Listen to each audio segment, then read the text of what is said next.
দেখো,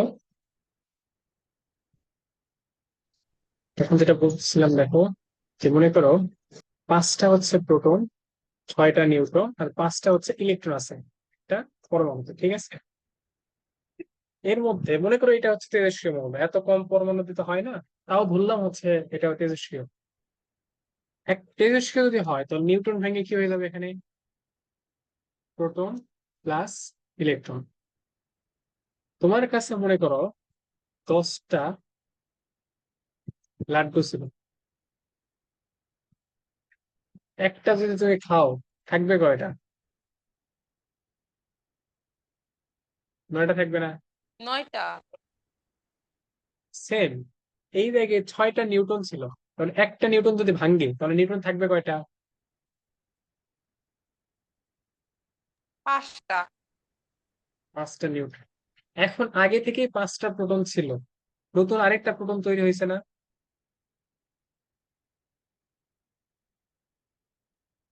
প্রোটন কয়টা হবে? 6টা হবে। ভাইয়া কথা আগে কথা থেকে নাই, একটা ছিল মানে। আগে থেকে একটা না, আগে 5টা ছিল আর নতুন একটা আবার তৈরি হয়েছে না? এই যে নিউটন ভেঙে দেওয়ার পরে কি কি হয়েছে, প্রোটন না ইলেকট্রন হয়েছে না? হ্যাঁ, তাহলে কয়টা হবে? মানে ছয়টা আগের প্রোটন হবে না? 5টা প্রোটন আর এখানকার একটা প্রোটন, এটা মিলে 6টা প্রোটন। হ্যাঁ, 6টা। ইলেকট্রন কয়টা হবে? 6টা। 6টা হবে? 5টা। এই ইলেকট্রন কি হয়, একটু আগে কি বললাম, এই ইলেকট্রন কি হয়? ও আচ্ছা, পিটার শিশে বের হয়ে যায়। কথা কি বুঝতে পারছো বাকিরা সবাই? এটা কিন্তু খুবই এবার ইম্পর্টেন্ট, ভাইয়া তাহলে তার 5টাই থাকবে। হ্যাঁ, ইলেকট্রন ইলেকট্রন তার যে মানে কটা ছিল ওই কটাই থাকবে। এই নিউটন তো ভাঙে হচ্ছে নিউক্লিয়াসে, মানে পরমাণু নিউক্লিয়াসে হ্যাঁ, ভাঙার পর ওখানে প্রোটন আর হচ্ছে ইলেকট্রন উৎপন্ন হলো, তাহলে প্রোটন ওখানে থাকলো আর ইলেকট্রন বিটা রাশি হিসেবে বাইরে ইলেকট্রনটা বিটা নির্গত রশ্মি হলো। হিসেবে নির্গত, পরমাণু বাইরে চলে যাবে। বুঝতে পারছো এবার কথা? হ্যাঁ, বুঝতে পেরেছি।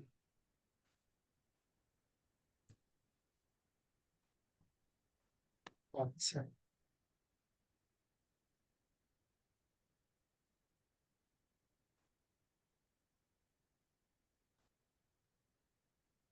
দেখ, এই যে এই জায়গায় খুব লক্ষ্য করার একটা বিষয় হচ্ছে, বুঝনি তুমি?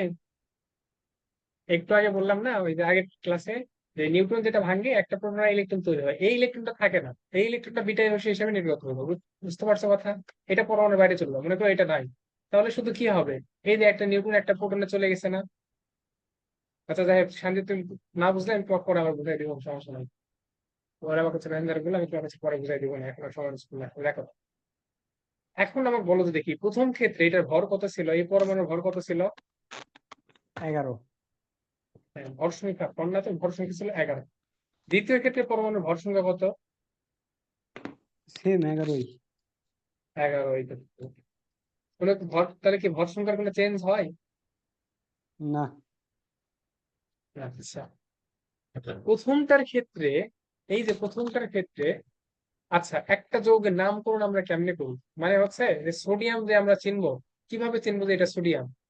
কিসের সংখ্যার উপরে ভিত্তি করে আমরা হচ্ছে নাম বলি? পারমাণবিক সংখ্যা। হ্যাঁ, পারমাণবিক সংখ্যা। পারমাণবিক সংখ্যাটা আসলে কি সংখ্যা? প্রোটন সংখ্যা। পারমাণবিক সংখ্যাটা আসলে কি প্রোটন সংখ্যা না? এগুলো কথা একটু হ্যাঁ, কঠিন হ্যাঁ। লাগতে পারে কিন্তু ইজি জিনিস, একবার বুঝলে খুবই ইজি জিনিস, এটা প্রোটন সংখ্যা। তাহলে এখন দেখো তো, মনে করো 5 কার্বন 20 সংখ্যা, মানে এটা কি কোন মৌল ছিল? এটা 5 কার্বন, সরি, 5 কার্বন বলছি, 5টা প্রোটন বা 5 পারমাণবিক সংখ্যা বোরন। বিশিষ্ট মৌল কোনটা? বোরন।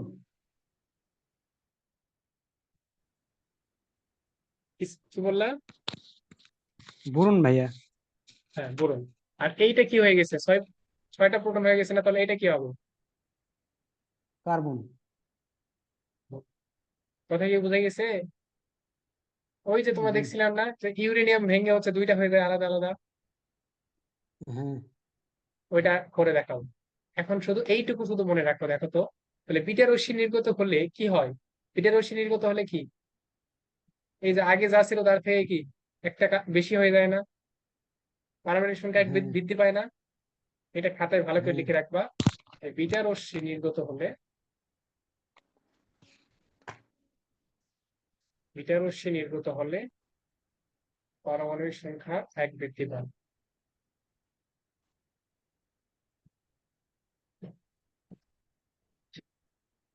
খাতায় ভালো করে লিখে রাখবা, একটু পরেই তোমাদের কাজে লাগবে এটা।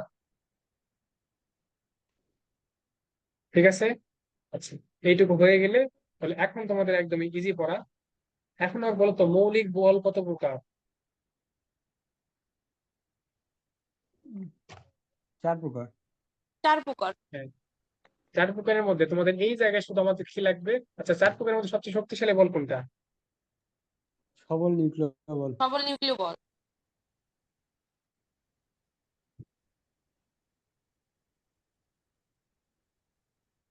সবল নিউক্লিয় বল, এইটাই এখানে দেওয়া আছে যে নিউক্লিয় বল। ঠিক আছে, এইটা সব থেকে শক্তিশালী। তুমি একবার চিন্তা করে দেখো, মানে শুধু একটা সাধারণ একটা চিন্তা করে দেখো যে, এই যে দেখো, নিউক্লিয়াসের ভেতরে কি সব পজিটিভ চার্জ গুলো একসাথে আছে না? হ্যাঁ প্রোটন কি সব তো পজিটিভ? নিউট্রনের চিন্তা বাদ দাও, ওটা তো, ওর তো কোনো চার্জ নেই, ওটা চিন্তা বাদ দাও। তুমি একবার নিজে চিন্তা করে দেখো, স্থির তৈরিতে কি করছো তোমরা, দুইটা যদি একই পাশাপাশি থাকে, দুইটা পজিটিভ, কি করবে এখানে? বিকর্ষণ। বিকর্ষণ করার কথা। তাহলে একটা পরমাণুর মধ্যে যে এতগুলা হচ্ছে প্রোটন আছে, 5টা 7টা 10টা 20টা 30টা 40 50টা প্রোটন আছে, তাহলে এটা কি বিকর্ষণ, অনেক বেশি বিকর্ষণ হওয়ার কথা না? হ্যাঁ। কিন্তু তা কি হয়? মানে পরমাণু কি ছিটে যায়? না। না ভাইয়া। এই যে যে আটকে যে রাখছে পরমাণু গুলাকে, সরি, পরমাণু বললাম, প্রোটন গুলাকে, নিউট্রন গুলাকে এক জায়গায় আটকে রাখছে, এই যে বল দ্বারা আটকে রাখা হয়, এইটাই হচ্ছে সবল নিউক্লিয় বল। ঠিক আছে, এই বলটা খুবই ইম্পর্টেন্ট, এই বলটা তোমার লাইফেও ইম্পর্টেন্ট, পরীক্ষায় ইম্পর্টেন্ট, দুইটাই। সবল নিউক্লিয় বল না থাকলে পৃথিবী ধ্বংস হয়ে যাবে। কি বলে? আচ্ছা, আশা করি বুঝতে ভাইয়া পারছো। বইয়ে যে আপনি নিউক্লিয় বল রিডিং করতে বলছিলেন না, এখানে মানে সবল নিউক্লিয় বল আর নিউক্লিয় বল একই। সবল নিউক্লিয় বল তো নিউক্লিয় বলের মধ্যে হ্যাঁ হ্যাঁ হ্যাঁ, পড়ছে। ওইটাই ওইটাই ওইটাই, সবল নিউক্লিয় বলই এখানে মূলত হয়েছে। তোমরা দুই ধরনের পড়ছো না, সবল নিউক্লিয় বল, দুর্বল নিউক্লিয় বল। দুর্বলটা তো এখানে কাজে লাগবে না, এখানে মনে করো সবলটাই, শুধু সবলটাই আছে। ভাই এখানে আরেকটা কথা ছিল না, এই মেসন নামক কণার বিনিময়ের ফলে এই বল কার্যকরী, কণা বিনিময়, এটা বুঝলাম না যে কিভাবে হয়। ওইটা বা এখন এখন দরকার নাই তোমাদের, এই লেভেলে ওইটা দরকার নেই। ওইগুলো হায়ার স্টাডিজ আছে, এগুলো এখন এখন দরকার নাই। অনার্সে আসলে ওইগুলো পাবো না। এগুলো ভেতরে অনেক কিছু আছে, অনেক অনেক কিছু। আমাদের তো যাই কেবল হোক, তো হাতে খড়ি হচ্ছে নাকি? কোয়ান্টাম ফিজিক্স নাম শুনছো না? হ্যাঁ। কোয়ান্টাম ফিজিক্স এগুলো আলোচনা জি করা আছে, ভাইয়া। কিন্তু দুঃখজনক হলেও সত্য, কোয়ান্টাম ফিজিক্স নিয়ে যতগুলো বিজ্ঞানী হচ্ছে গবেষণা করছে, সবাই আত্মহত্যা করছে। ও, ভালো উপায়, কারো যদি মানে আত্মহত্যা করার ইচ্ছা হয় ভাইয়া, তাহলে ওটা করবে। আমরা তো মজা করি এগুলো তো কি নিয়ে। জন্য যাই হোক, আমাদের শুধু বলে রাখলাম, আচ্ছা আত্মহত্যা বাদ কেন দাও, করছে? পড়ায় ফিরি আমরা। কেন করছে সেটা তো আমরা কেমনে জানবো বলো? বাহ, মজার বিষয়।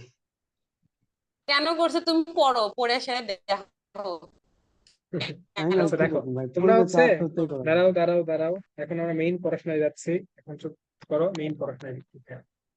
আমাদের এই যে দেখো, 711 নম্বর পেজ, যেটা আছে যে নিউক্লিয়ার পদার্থবিজ্ঞানে গুরুত্বপূর্ণ প্রতিভাস, মানে ওইগুলো বাদ দাও, মানে মেইন পড়া হচ্ছে তেজস্ক্রিয়তা। ঠিক আছে, এখন আমরা এই চ্যাপ্টারের মেইন পড়াটা পড়বো। ঠিক আছে, পরমাণু মডেল ও নিউক্লিয়ার ফিজিক্স, চ্যাপ্টারের নাম কি ছিল? Atomic model and nuclear physics, তাই না? পরমাণু মডেল আমাদের পড়া শেষ, এখন আমরা যেটা পড়বো সেটা হচ্ছে নিউক্লিয়ার পদার্থবিজ্ঞান। প্রথমে আসবে আমাদের হচ্ছে তেজস্ক্রিয়তা। একটু আগে তেজস্ক্রিয়তা কি বলে দিচ্ছি, তাও আমি আবার বলে দিচ্ছি, কারণ এটা ক নাম্বারের জন্য খুবই ইম্পর্টেন্ট, বই দাগায় নাও। তোমরা নাকি ক খ পারো না, মান সম্মান কিছু থাকে, ক খ পারো না তোমরা। ফিজিক্স কেমিস্ট্রি ক খ তো সমস্যার কথা না। দেখো, সুন্দর করে লাইন লেখা আছে, একবার লেখাই আছে সংজ্ঞা, তারপর সুন্দর করে লিখে দেওয়া আছে, তেজস্ক্রিয় মৌল থেকে স্বতঃস্ফূর্ত ভাবে তেজস্ক্রিয় রশ্মি নির্গমনের ঘটনাকেই তেজস্ক্রিয়তা বলে। বোঝা গেছে? এই লাইনটাই লিখবা, ফুল মার্কস পাবা, কোনো সমস্যা নাই। কিন্তু একটা ওয়ার্ড আছে যেটা বাদ দিলে তুমি মার্কস পাবা না, সেটা হচ্ছে স্বতঃস্ফূর্ত ভাবে, মানে আপনি নিজে থেকেই এই ঘটনাটা ঘটে, ঠিক আছে? বাইরে থেকে কোনো বল প্রয়োগ করা হয় না বা কিছুই করা হয় না, নিজে থেকেই হয়। এই শব্দটা যদি বাদ দাও, তোমার সংজ্ঞাটা ভুল। কথা বোঝা গেছে? পুরোটা হচ্ছে তো দাগা বা লাইন, আর স্বতঃস্ফূর্ত ওটা হাইলাইট করে রাখবা যে এই শব্দটা সংজ্ঞায় রাখতেই হবে। সংজ্ঞাগুলো আসলে কেমন হয়, তোমার হচ্ছে বইয়ের হুবহু লেখা লাগে না, দুই তিনটা হচ্ছে শব্দ মেইন থাকে, যেগুলো শব্দ রাখলেই তোমার হচ্ছে সংজ্ঞাটা হয়ে যায়, তুমি যে তোমার মতো করে নিজের বানাও, তো দুই তিনটা শব্দ যেন থাকে। আচ্ছা, যাই হোক, এরপরে দেখো তার নিচের লাইনে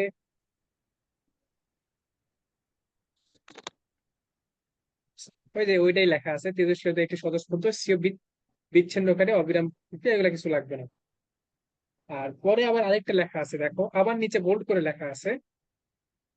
আচ্ছা, এই ইতিহাস গুলো তোমরা একটু পড়বা, হেনরি বেকরেল, তারপরে হচ্ছে পিয়েরে কুরি, মাদাম কুরি, এগুলা হচ্ছে ইতিহাস গুলো তোমরা একটু পড়বা। এগুলো খুবই ইজি জিনিস, কঠিন কিছু না, মানে কঠিন সহজে রেখে আছে, এগুলো ইতিহাস, এগুলো একটু পড়বা। আমি আর এগুলোর মধ্যে যাচ্ছি না। সর্বপ্রথম হচ্ছে হেনরি বেকরেল, এটা নাম একটা মনে রাখবা, 1896 সালে হেনরি বেকরেল,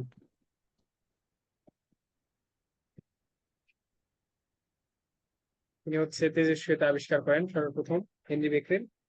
তারপর হচ্ছে এই সালটা আমার মনে নাই, এই পিয়েরে কুরি আর মাদাম কুরি কুরিয়ামের মধ্যে এই একই গুণ প্রকাশ করে, মানে পিয়েরে কুরি আর মাদাম কুরি এই হচ্ছে কাপল, হাজবেন্ড ওয়াইফ।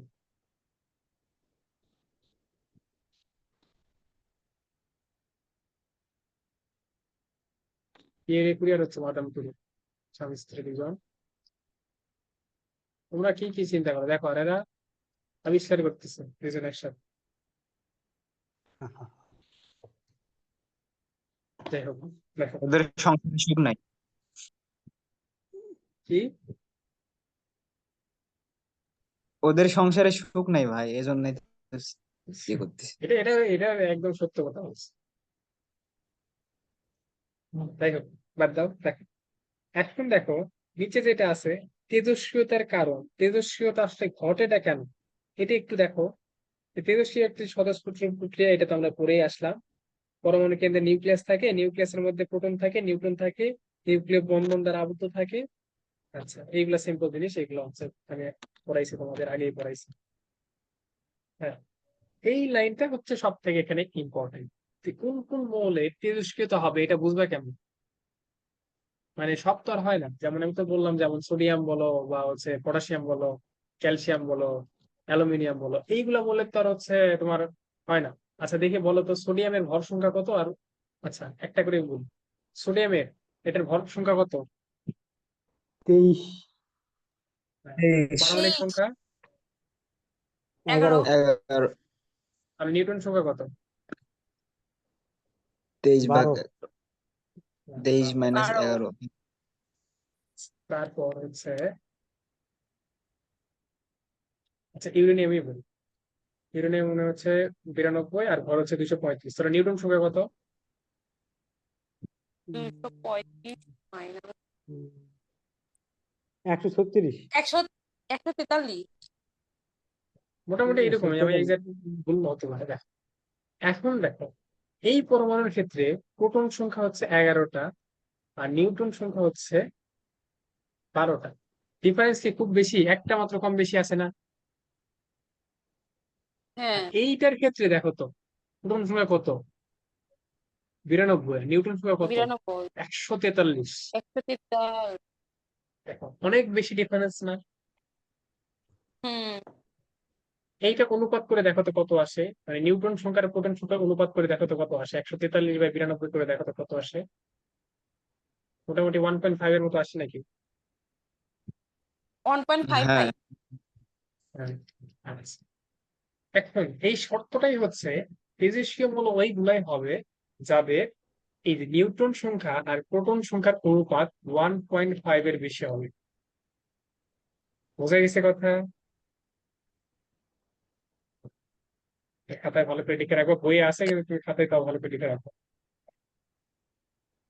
দেখো তো এটার ক্ষেত্রে কি 1.5 হবে, যেমন 12 ভাগ 11 করলে কি 1.5 হওয়া সম্ভব? এটা আসবে কত, 1.01 সামথিং আসবে। তারপরে তুমি যেটাই নাও, মনে করো হচ্ছে কি জিঙ্ক নাও, জিঙ্কের হচ্ছে 65 মেবি আর হচ্ছে 30, তাহলে কত? ওটা সে 35। 1.09 হ্যাঁ 12 ভাগ ওইরকমই, যাই 11। হোক। এই যে 35/30 করো, এটা কত আসবে? এটা আসবে হচ্ছে 1. 1.16। আচ্ছা 167 এরকম আসছে তাই না? দেখো তো তাহলে 1.5 হয়েছে এগুলা। না,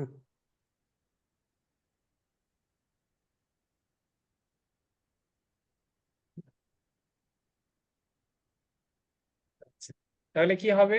কখন তেজস্ক্রিয় মৌল হবে একটা মৌল, কখন আমরা বলতে পারবো যে এটা তেজস্ক্রিয়? যখন যখন নিউটনের প্রথম সংখ্যার অনুপাত 1.5 এর হ্যাঁ, বেশি হবে। নিউটন সংখ্যার প্রোটন হুম সংখ্যার অনুপাত 1.5 এর বেশি হবে। ঠিক আছে, এটা ভালো করে মনে রাখবা। আর এরপরে যেটা আসছে সেটা হচ্ছে তেজস্ক্রিয়তার একক। এই যে যে বিজ্ঞানী তৈরি করছে তার নামই তো থাকবে, স্বাভাবিক না?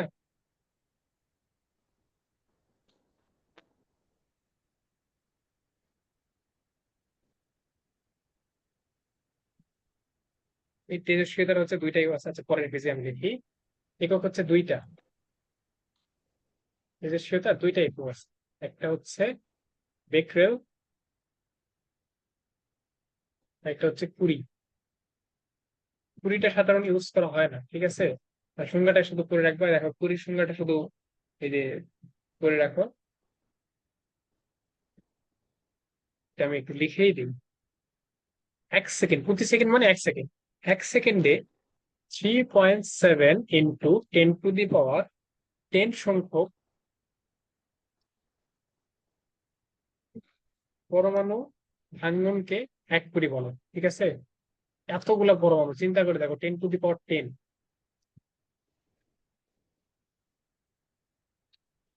1 মোলে কতগুলা পরমাণু থাকে? 6.6 to 3 × 10⁻23। 6 পয়েন্ট কত কত, আরেকবার বলো তো। 6 to 6। 6.023 হ্যাঁ, 10 টু দি পাওয়ার × 23। 10⁻23। আচ্ছা যাই হোক, কুড়ি বুঝতে পারছো। এখন দেখো আচ্ছা বেকরেলটা কি তাহলে? বেকরেলের সঙ্গে একদম নিচে দেখবা, বেকরেলটা হচ্ছে কোন বস্তুর প্রতি সেকেন্ডে একটি পরমাণুর ভাঙ্গনকে এক বেকরেল বলো। তাহলে কোনটা বড় বলো তো দেখি? 1 সেকেন্ডে একটা ভাঙ্গন,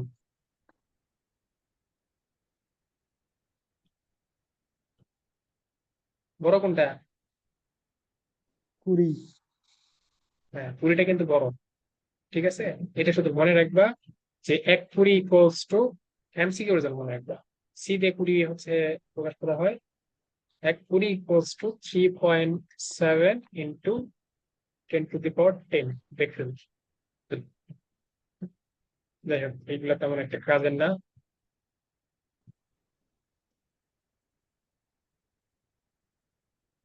কাজের কথায় আসি, এগুলো আমাদের হচ্ছে খুব বেশি কাজে দিবে না।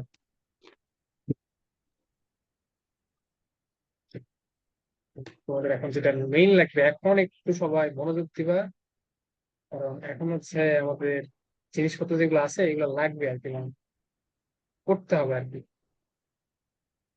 আচ্ছা তেজস্ক্রিয়তার প্রকার ভেদের আগে এগুলো কি আছে, কয়েকটি রাশি, তেজস্ক্রিয় নমুনা, এগুলো বাংলা পড়বা, সমস্যা নেই। এগুলো কিছু না, এগুলো বাংলা পড়বা, এগুলো সব বাংলা পড়ার মতো।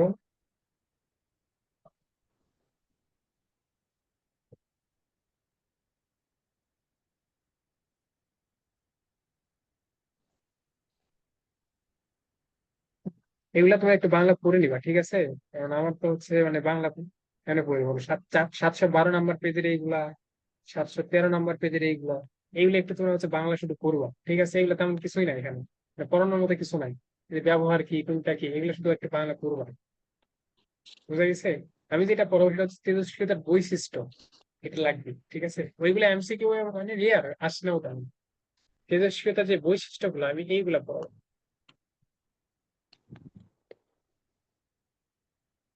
আচ্ছা, দেখো প্রথম যে বৈশিষ্ট্য লেখা আছে, এই যে তোমাদের বললাম না, সরি আমি 82 বলছিলাম, 83 হবে। যেসব মৌলের পারমাণবিক সংখ্যা 83-এর বেশি সেই সব পদার্থ তেজস্ক্রিয় ধর্ম দেখায়। বুঝা গেছে? আমি 82 বলছিলাম, যদি খাতায় লিখে থাকো তাহলে 83টা একটু করে নিই। আচ্ছা, তেজস্ক্রিয় একটি স্বাভাবিক স্বতঃস্ফূর্ত নিউক্লিয় ঘটনা। এটি অবিরাম প্রক্রিয়া, মানে সবিরাম নয়। মানে এটা হচ্ছে চলতেই থাকবে। ঠিক আছে, এটা কোনোদিন থামবে না কিন্তু।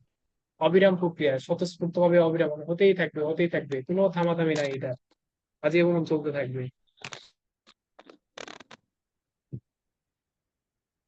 আর তারপরে দেখো কি আছে, যে তাপমাত্রা বা চাপের পরিবর্তন, মানে পরের পেজে 714 নম্বর পেজে আছে দেখো। তাপমাত্রা বা চাপের পরিবর্তন, পারিপার্শ্বিকের যে কোনো বিকিরণ, বিদ্যুৎ বা চৌম্বক ক্ষেত্র, বাহ্যিক কোনো বল ইত্যাদি তেজস্ক্রিয়তাকে প্রভাবিত করে না। মানে ওই যে বললাম যে স্বতঃস্ফূর্ত প্রক্রিয়া, তুমি বাহির থেকে এগুলো কিছুই মানে কাজ করবে না। আচ্ছা, ওপেন হেইমার মুভির নাম তো শুনছো, অনেকে হয়তো দেখছো ওপেন হেইমার।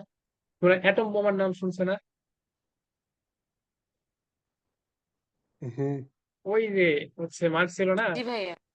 হিরোশিমা নাগাসাকিতে। হ্যাঁ। হ্যাঁ ওইটাতে, সরি আমি কি বললাম, এটাকে আমি বললাম, তারপর আমি নাম ভুলে গেলাম ওইটার নাম। সে একটা মুভিও আছে, ওইটা আমি কয়েকদিন আগে দেখলাম মুভি। হচ্ছে পৃথিবীর সব থেকে বড় এক্সপ্লোশন হয়েছিল ওইটা, কি ওইটার নাম, ভুলে গেছি। আচ্ছা যাই হোক, ওইটা পৃথিবীর রাশিয়ায় ওইটা হয়েছিল, পৃথিবীর সব থেকে মানে বড় বিস্ফোরণ হয়েছিল ওইটা, মানে পারমাণবিক কেন্দ্রে। ওইটা হয়েছিল কি দেখো, পারমাণবিক বিদ্যুৎ কেন্দ্র যেগুলো আছে না, ওইগুলাতে কিন্তু এই যে এইগুলোর ভেতরে থাকে হচ্ছে ইউরেনিয়াম থাকে। ঠিক আছে, এদের তেজস্ক্রিয় পদার্থ থাকে। এটা তাহলে কি ভাঙবে না? এখানে ভাঙিয়ে ভাঙিয়ে কি মানে দেয়ালে আঘাত করবে না? হ্যাঁ এই যে ভাঙতেই থাকে, এগুলা বললাম কি অবিরত ভাঙতেই থাকে। ওই থেকে একটা দেখো ঘটনা ঘটছিল, সেটা হচ্ছে তোমার ওই ওখানকার বিজ্ঞানীদের দোষে ওই ঘটনাটা ঘটছিল। এইটা, এই পাত্রটা কখনোই ভাঙে না, কোনোদিনই ভাঙা সম্ভব না। কিন্তু আর কম খরচ কমানোর জন্য এই একটা ভেজাল মিশাইছিল, এই জন্য হয়েছিল কি, এটা ভেঙে গেছিল। যাওয়ার পরে অনেক মানুষ মারা গেছিল। ওটা কত সালে ভাবনি, 1985। 1985। হ্যাঁ হতে পারো, নাম কি মনে আছে তোমার? রাশিয়ায় নাকি? হ্যাঁ রাশিয়ায়। হুম, আচ্ছা যাই হোক, ওই জায়গায় যেটা হয়েছিল, রাশিয়ায় এই যে হুম, ভাঙার পরে তারপরে দেখো মানুষ কেমন স্বার্থপর হয়। এটা যে ভেঙে গেছে, বিজ্ঞানীরা প্রথমে প্রকাশ করেনি। ওইটা প্রকাশ করলে কিন্তু মানুষজন মারা যাইতো না। মানে এইগুলো তো হচ্ছে তেজস্ক্রিয় পদার্থ, চারদিকে তেজস্ক্রিয় পদার্থ সত্যিই আছে, সত্যিই আছে, বিজ্ঞানীরা বলছে না কোনো সমস্যা হয়নি।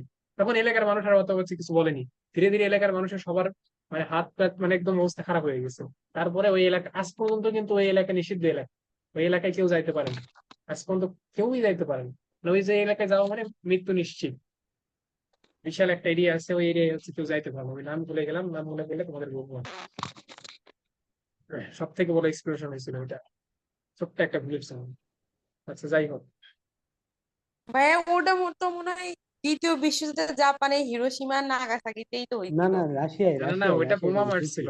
ওটা বোমা, এটা বোমা না তো, এটা ওর হচ্ছে হচ্ছে একটা ওই যে চেরনোবিলে হয়েছিল, রাশিয়ার চেরনোবিল। হ্যাঁ হ্যাঁ রাশিয়ার হ্যাঁ হ্যাঁ হ্যাঁ, হ্যাঁ ওই তো চেরনোবিল। হ্যাঁ হ্যাঁ, চেরনোবিল। চেরনোবিল, এবার ঠিক আছে। মনে পড়তেছিল না আমার, চেরনোবিল।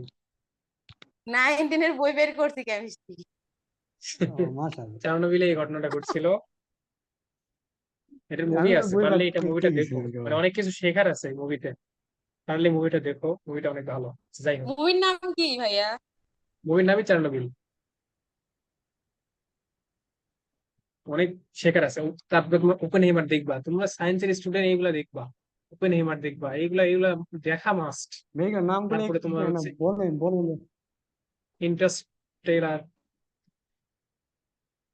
যাই হোক, ইন্টারেস্টিং বলবো না। জামান দেখবা, হলত গেছি। ইন্টারস্টেলার এখন তোমরা বুঝবে না, তোমাদের আমি এরপরে যখন ওই যে আধুনিক পদার্থবিজ্ঞান চ্যাপ্টার পড়াবো, তারপরে আমি বলে দিব এই মুভি দেখার কথা। ওইটা মেঘনা দেখলে কোন সব থেকে ওয়েবসাইট ভালো থেকে করে ডাউনলোড দেবো? থিওরিও বুঝবা। ওটা আমাকে মেসেঞ্জারে বলে, আমি পরে বলবো না, এখন এখন আগে পড়াই, পড়ানো গেল লিখতে দাঁড়াও। আচ্ছা যাই হোক, দেখো তেজস্ক্রিয়তায় আমাদের কি কি নিশ্চিত হয়। ওই যে সেদিন বলছিলাম, আলফা নিশ্চিত হয়, বিটা নিশ্চিত হয়, আর গামা নিশ্চিত হয়। এখন আমাকে বলো দেখি, সেদিনের যে জিনিসপত্র এখন লাগবে। আলফা কোণা মানে কি? হিলিয়াম নিউক্লিয়াস, দ্বি ধনাত্মক চার্জযুক্ত। দ্বি ধনাত্মক হিলিয়াম নিউক্লিয়াস, তাই না? হ্যাঁ দ্বি ধনাত্মক হিলিয়াম নিউক্লিয়াস।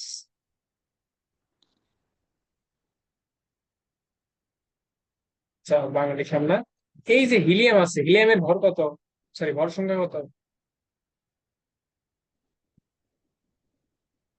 4, আর পারমাণবিক সংখ্যা?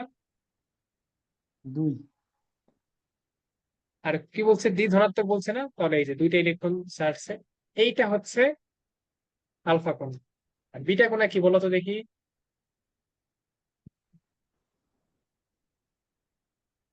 ইলেকট্রন। কি হলো বিটা কোণা? ছেড়ে দেওয়া মানে কি ছেড়ে দেওয়া? ইলেকট্রন ছেড়ে দেওয়া। হ্যাঁ, এটা না পারলে মাথা ফাটাতে হয়। আর গামা বললামই তো। হচ্ছে এইটা ছাড়া মানে কিছুই না, মানে এটা শুধু শক্তি, ঠিক আছে? মানে প্রত্যেকটাতে তো শক্তিও নির্গত হয়, গামাটা হচ্ছে আসলে শক্তি, এরকম কিছুই না। এটা যেমন আলফা যেমন হচ্ছে একটা হিলিয়াম, দ্বিধনাত্মক হিলিয়াম, বিটা যেমন হচ্ছে ইলেকট্রন চলে যাচ্ছে, গামাটা কিন্তু আসলে কিছুই না। বুঝা গেছে? গামাটা হচ্ছে শুধুমাত্র শক্তি। গামা কখনো কোনোদিন তোমাদের কাজেও লাগবে না। কথা বুঝতে পারছো? জি। আর এটা একটা শুধুমাত্র শক্তি, এটা এরকম কোনো কিছুই না। এটা কোনো কিছুতে বোঝানো যাবে না, মানে লেখা যাবে না যে এটা এই জিনিসটা, এটা শুধু এক শক্তি, আর কিছু এখান থেকে লাগবে না। এখন যেটা লাগবে তোমাদের সেটা হচ্ছে আমি তোমাদের বিক্রিয়া শেখাবো, এটা এইগুলার বিক্রিয়া শেখাবো। এখন আমি যদি তোমাকে বলি যে হচ্ছে একটা মৌল ছিল, আমার হচ্ছে এক্স একটা মৌল ছিল, সেটার হচ্ছে ভর ছিল মনে করো হচ্ছে 100, আর এটার হচ্ছে মনে করো ছিল 40, ছিল হচ্ছে এটার পারমাণবিক সংখ্যা, ঠিক আছে? এইটা থেকে যদি আলফা কোনো একটা চলে যায় তাহলে কি হবে বলো তো দেখি? আলফা কোনো চলে যাওয়া মানে কি? দুইটা ইলেকট্রন চলে যাওয়া না? হ্যাঁ, একটা হিলিয়াম চলে, এটা মনোযোগ দিবা। ক্লাসে কে কে আছো? আল্লাহ, কেউই তো নাই। দুই নেই? তুমি আছো আর রাকিব আছে, আর কেউ নেই। আচ্ছা, রাকিব না একটু মনে মনোযোগ দিও করিনি এটা। দেখি। হ্যাঁ ভাই আমি দিচ্ছি। আলফা কোণা যাওয়া মানে হিলিয়াম যাওয়া, ঠিক আছে? আচ্ছা, হিলিয়াম যাওয়া মানে এখন তুমি চিন্তা করে দেখো তো, এখানে আগে ভর ছিল 100 গ্রাম, তাহলে এখানে ভর কত চলে যাবে? 4। তাহলে নতুন মৌলের ভর কত হবে? 96। 96। হ্যাঁ, আচ্ছা। পারমাণবিক সংখ্যা, প্রোটন আগে কত, কয়টা ছিল? 40। 40। যাবে কয়টা? 2টা 38। হ্যাঁ, বোঝা গেছে কথা। এটা মনে করো ওয়াই মৌল ধরে নিলাম আমি, কি মৌল হয় ওটা এখন চিন্তা করার দরকার নাই, একটু পর পরে শিখাচ্ছি।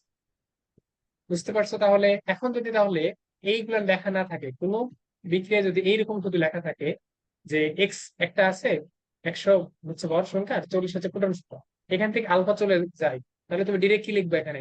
আলফা চলে যাওয়া মানে এখানে কি লিখবা, ভর কত? 96। ধনাত্মক হাইড্রোজেন হিলিয়াম। ওকে। মানে আলফা চলে গেছে, তার মানে এখানে ভর 96, এটা হবে 30। বুঝা গেছে? তোমার এইটা এইটা লেখার দরকার নাই বারবার, তুমি আলফা লিখবা, মনে মনে ধরবা হিলিয়াম আছে এখানে। কথা কি বুঝতে পারছো? জি। আচ্ছা, ঠিক আছে। দেখো, তারপরে দেখো, আজকে বিক্রিয়া শেখাই শেষ করে দিব। কালকে আমাদের মেইন, কালকে হয়তো নাও পড়াইতে পারি।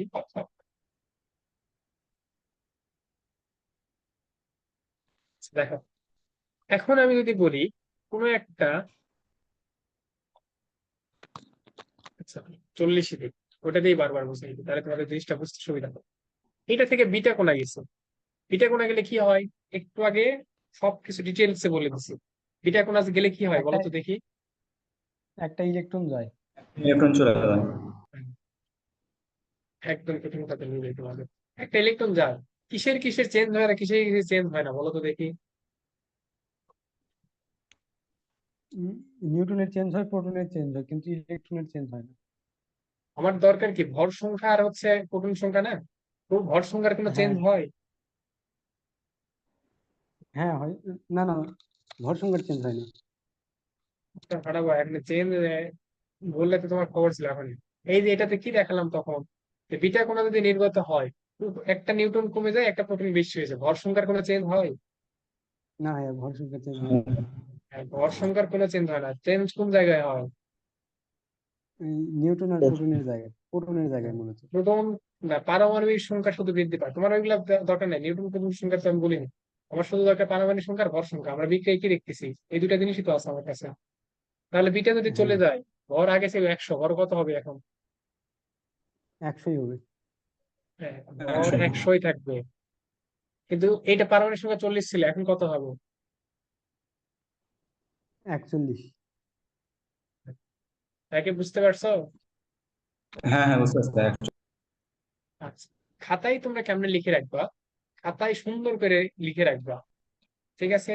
প্রথম কথা লিখবা এইভাবে, আলফা কণা নির্গত হওয়া মানে, বা এইভাবে আলফা কণা নির্গত হলে ভর সংখ্যা 4 কমে যাবে এবং প্রোটন সংখ্যা 2 যাবে, ঠিক আছে? আর এটা লিখবো হচ্ছে বিটা কণা নির্গত হলে ভর সংখ্যা একই থাকবে, কিন্তু প্রোটন সংখ্যা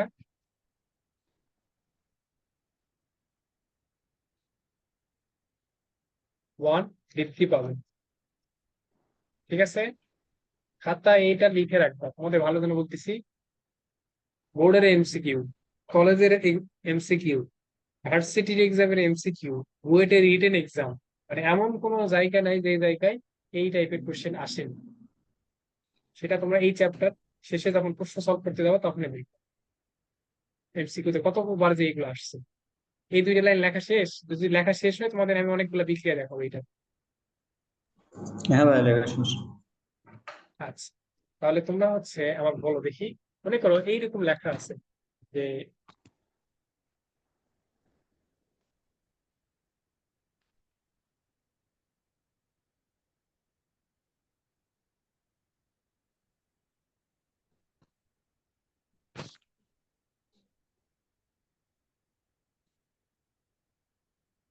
এইরকম লেখা আছে একটা জায়গায়, ঠিক আছে?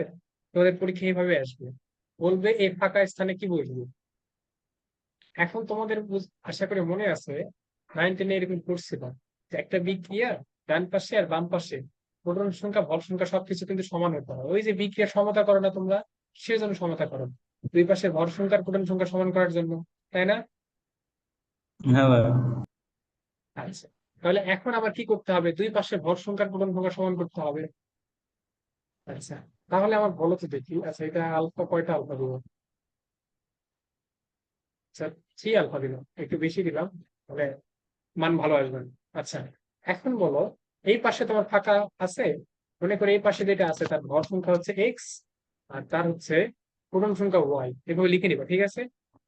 তাহলে বাম পাশে, এটা হচ্ছে আমার বাম পাশ, এই পাশটা, এই পাশে মোট ভর সংখ্যা কত? 23 যোগ এক্স। 23 যোগ x 23 হ্যাঁ। Plus x. আর এই পাশে মোট ভর সংখ্যা কত? 3 ইন্টু 4, 12 তিনটা আলফা। 12 দেখছি। 3 into 4 plus 4। অসুবিধা আছে এটাতে? না, হ্যাঁ, কারণ কি একটা আলফার ভর হচ্ছে 4, তিনটা আলফা আমার হচ্ছে এখান থেকে বের হয়েছে। তাহলে এই যে, তাহলে দেখো তো এই পাশে আর এই পাশে ভর সংখ্যা সমান হবে না, এখান থেকে দেখো তো এক্স এর মান বের করতে পারবা না? হ্যাঁ এটা যোগ করলে দেখো 28 আসে, আর 23টা এই পাশে গেলে তাহলে ভর সংখ্যা কত হবে এখানে? এখানে যে মূলটা আসবে তার ভর কত হবে? 5 হবে। আচ্ছা, এখন সেম ভাবে প্রোটন সংখ্যার কথা চিন্তা করো, প্রোটন সংখ্যার ক্ষেত্রে কি হবে? ওই পাশে প্রোটন সংখ্যা মোট কত? 11 যোগ ওয়াই আর সমান এই পাশে কত? 6 যোগ 8। হ্যাঁ, তাহলে দেখো তো কি হবে, 11 প্লাস ওয়াই, আর এই পাশে কত হবে? 6 আর 8 কত, 14 না? তাহলে ওয়াই ইকুয়ালস টু কত হ্যাঁ হবে? 3। তাহলে এই জায়গায় ওয়াই মানে কি সংখ্যা? প্রোটন প্রোটন সংখ্যা। সংখ্যা। তাহলে কত পারমাণবিক, মানে 3 পারমাণবিক সংখ্যা হচ্ছে কোন মৌলের পারমাণবিক সংখ্যা 3? সবসময় পারমাণবিক লিথিয়াম। সংখ্যা দিয়ে তো আমরা হচ্ছে মৌল চিনি, তাই না? লিথিয়াম না? হ্যাঁ লিথিয়াম। হ্যাঁ তাহলে এই ফাঁকা স্থানে কি বসতো? এই যে তখন লিখবা যে লিথিয়াম। ফাঁকা স্থানে বসতো লিথিয়াম 3, আর ভর সংখ্যা কত হতো এটা? 5। 5। কথা কি বোঝা গেছে কেমনে বের করবা এগুলা? জি। কঠিন না কিন্তু, শুধু একবার বুঝতে পারলে এগুলা একদমই কঠিন না।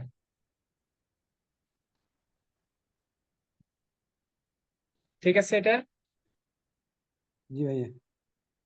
আচ্ছা, এখন অনেক সময় তোমাদের এরকম হবে দেখবা, মাঝে মাঝে দেখবা এরকমই আসবে যে এই পাশে মনে করো আছে হচ্ছে এই একটা মূল আছে, এটা হচ্ছে 20, আর আর আরেকটা হচ্ছে মনে করো কি দেওয়া যায়, আচ্ছা আলফাই দিলাম, আর এই পাশে তোমাদের নিচে বি একটা মনে করো হয়েছে, যার প্রথম সংখ্যা হচ্ছে 10, ভর সংখ্যা হচ্ছে 19 পাকা। ঠিক আছে? আচ্ছা, এখন তাহলে দেখ ফাঁকা স্থানে এখন কি বসবে, এইরকম কোশ্চেন হয়, তাহলে এটার কি কি বের করতে হবে? এই যে এইভাবে ধরে নিবা, এক্স বের করতে হবে আর ওয়াই বের করতে হবে, তাই না? কি বলছি, এইভাবে ধরে নিবা। এখন বলো প্রথমে আমরা কি, আচ্ছা সরি, প্রথমে পারমাণবিক সংখ্যা নিয়ে কাজ করতে হবে, ঠিক আছে? পারমাণবিক সংখ্যা বাম পাশে কত? 8 যোগ 2 10। 10। 8+2, আর এই পাশে কত? 10+y, তাহলে ওয়াই এর মান কত? y 0। আচ্ছা, ভর সংখ্যা কত দেখো তো, তাহলে ভর সংখ্যা হিসাব করো তো। 20+4, আর এই পাশে 19+x, তাহলে x ইকুয়ালস টু কত?